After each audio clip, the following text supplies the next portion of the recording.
प्रेम से बोलिए जय श्री महाकाल। और ये मैं पहुंच गई हूँ महाकाल।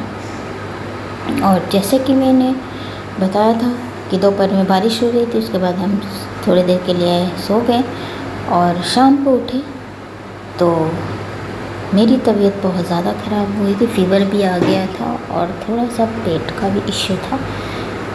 दवा खाने के बाद हम कॉरिडोर घूमने चले गए और क्योंकि सुबह 4 बजे की हमारी बस मारुति बुकिंग थी, तो अभी हम 6:30 के करीब निकले और वॉकिंग डिस्टेंस पे था हमारे होटल से। तो हम ऐसे चलते चलते चल रहे हैं महाकाल कॉरिडोर की ओर।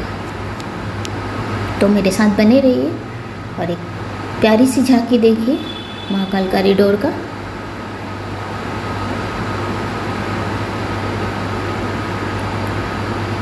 और बहुत ही बड़ा है और बहुत दूर में फैला हुआ है। चलते चलते अब थक जाओगे। और देखिए कितना खूबसूरत नज़ारा बनाया गया है। गार्ड वगैरह भी है जो आगे बढ़ने के लिए, उनसे बात करके आप थोड़ा फोटोग्राफी या वीडियोग्राफी कर सकते हैं। बट वो क्योंकि भीड़ बहुत थी तो वो सबको आगे जाने के लिए बोल रही थी। और सच में देखिए कितना अद्भुत नज़ारा था और लाइटिंग में ये बहुत ही खूबसूरत लग रहा था।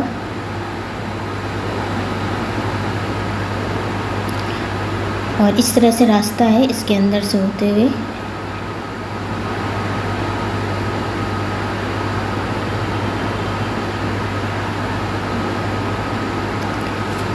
इस अद्भुत नज़ारे का लुत्फ़ लेते हुए और फ़ोटो खिंचाते हुए हम आगे बढ़ रहे थे। लेकिन जैसे कि मैंने बताया मेरे को फ़ीवर भी आ गई थी, तो मुझे बहुत ज़्यादा वीकनेस लग रहा था। सबसे ज़्यादा टेंशन तो मुझे इस बात की था कि अभी तो दवा खा के चल रही हूँ, बट मेरा भस्म आरती ना छूट जाए। But let's see.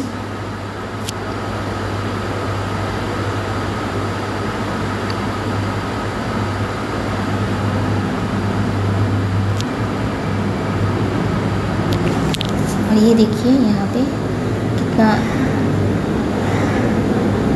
प्यारा सा बनाया हुआ है।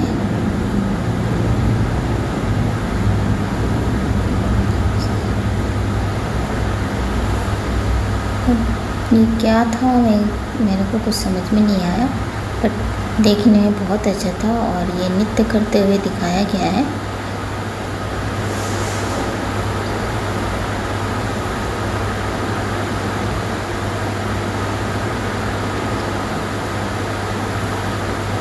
ये शायद जटा में गंगा माँ को धारण किए हुए दर्शाया गया है।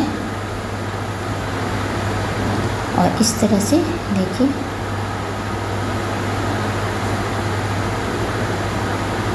लाइटिंग पूरी थी और देखने से आप सामने से देखने में बहुत ही अच्छा लग रहा था। और ये जो था बड़ा सा टीवी स्क्रीन पे ये शयन आरती चल रहा था। जिन्होंने बुकिंग कराई थी शयन आरती का, वो शयन आरती के लिए यहाँ पे जा रहे थे।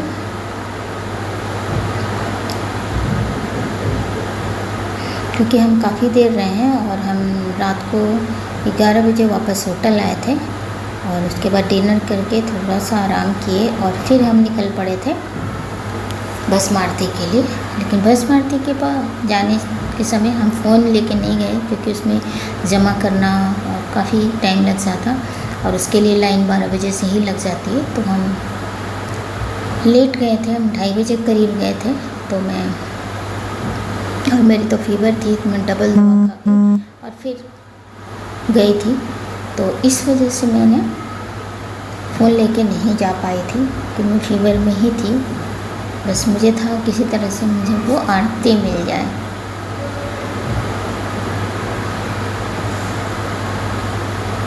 फ़िलहाल तो हम कॉरिडोर का मज़ा ले रहे हैं।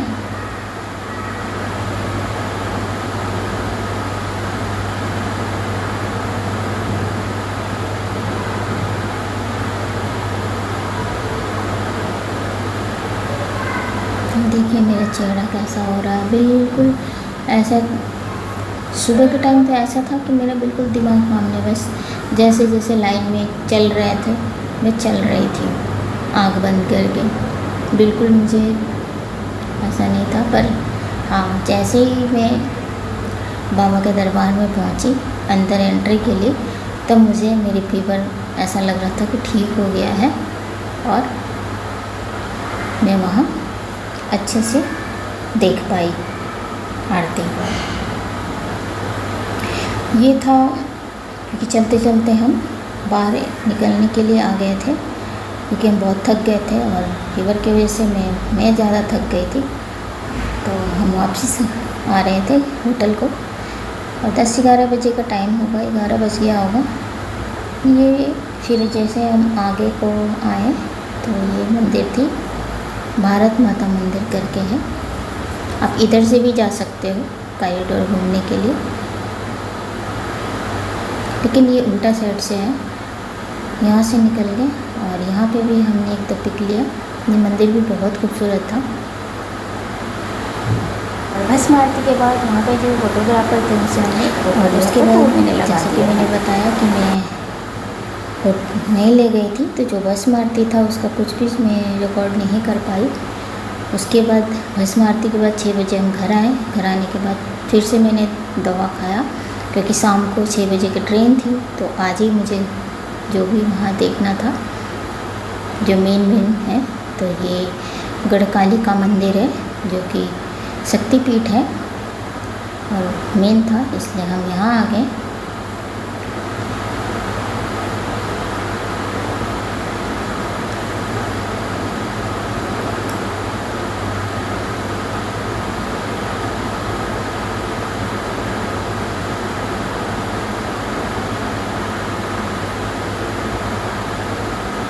और उसके बाद इतना सारा मंदिर था उसके अंदर, ये मंदिर में हम गए।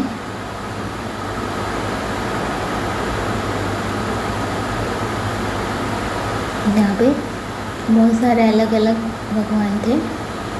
सबसे पहले तो गणेश जी थे,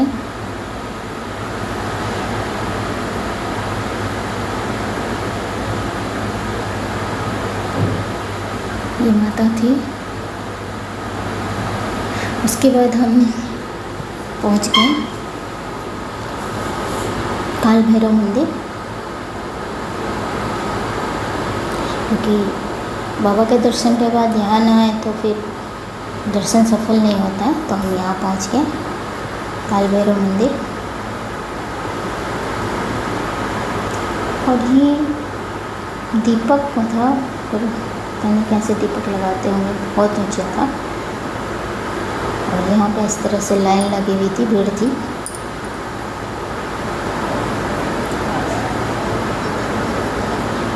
और नीचे भी ये मंदिर था, ज्योतिर मंदिर, तो वहाँ से करके नीचे उतर के इस मंदिर में भी गए। फिर हमने फ़ोटो लिया।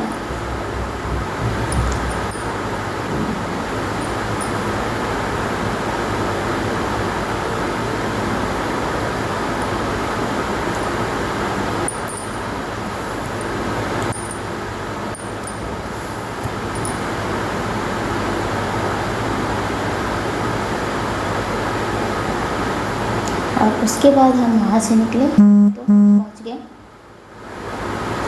मंगलदेव मंदिर। और मंगलदेव मंदिर कुछ इस तरह था।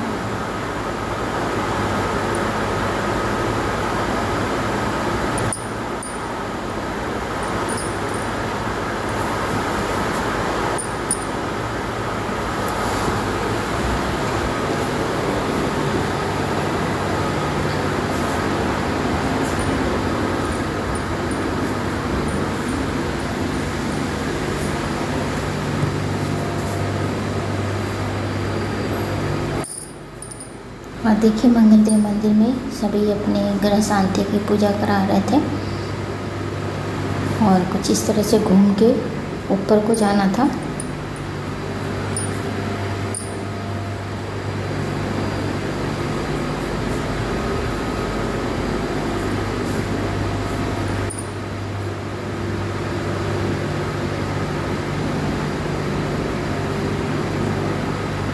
और मंगलनाथ मंदिर में हम पहुंच गए।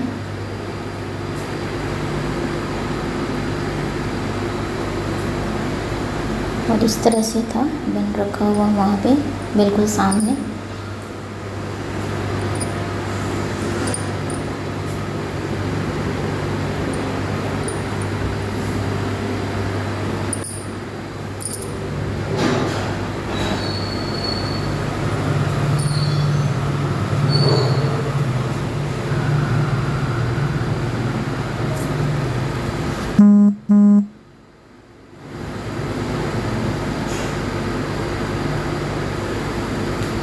और इस तरह से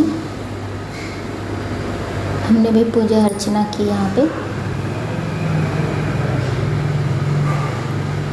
माथा टेके।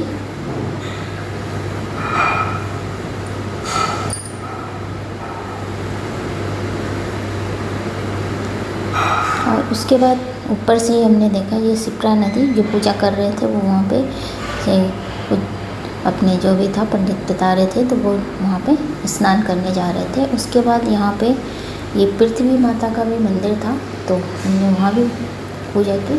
उसके बाद हम आ गए लास्ट संदीपनी आश्रम, जहाँ पे कृष्ण भगवान ने अपने छोटे में शिक्षा दिया था, यानी संदीपनी मुनि ने उनको शिक्षा दिया था। तो वो उनका आश्रम था जहाँ पर उन्होंने सारी विद्याएं सीखी थी, अपना पूरा बचपन यहाँ बिताया था। और ये बहुत ही खूबसूरत था, बहुत बड़ा था, और हरियाली इतनी थी इसके अंदर कि इतनी धूप में भी धूप का एहसास नहीं हो रहा था। ये बहुत प्यारा सा आश्रम था।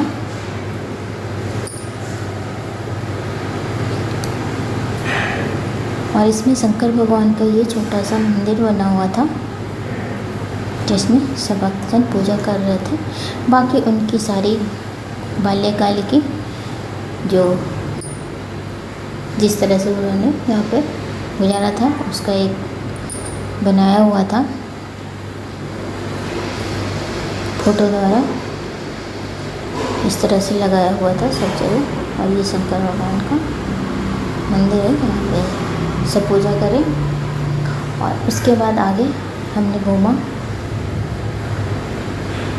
और फिर आगे 64 कला जो कि उन्होंने वहाँ पे सीखी थी सारी विद्याएं, तो वो बना हुआ था इस तरह से यहाँ पे। ये भी काफ़ी दूर में फैला हुआ था।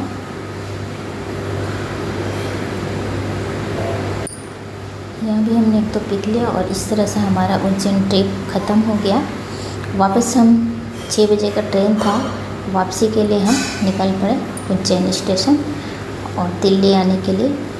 और मेरी वीडियो अच्छी लगती हो तो प्लीज़ मुझे लाइक शेयर और सब्सक्राइब कीजिए और आगे बढ़ाइए, ताकि मैं और भी आपको इस तरह के हर तरह का वीडियो आपको शेयर करूं। तो प्लीज़ प्लीज़ प्लीज़ सब्सक्राइब ज़रूर कीजिए। और इस तरह से इस साल मेरा बहुत मतलब पूरी गर्मी में घूमती रहेगी, तो प्लीज़ आप लाइक शेयर सब्सक्राइब कीजिए। Thank you.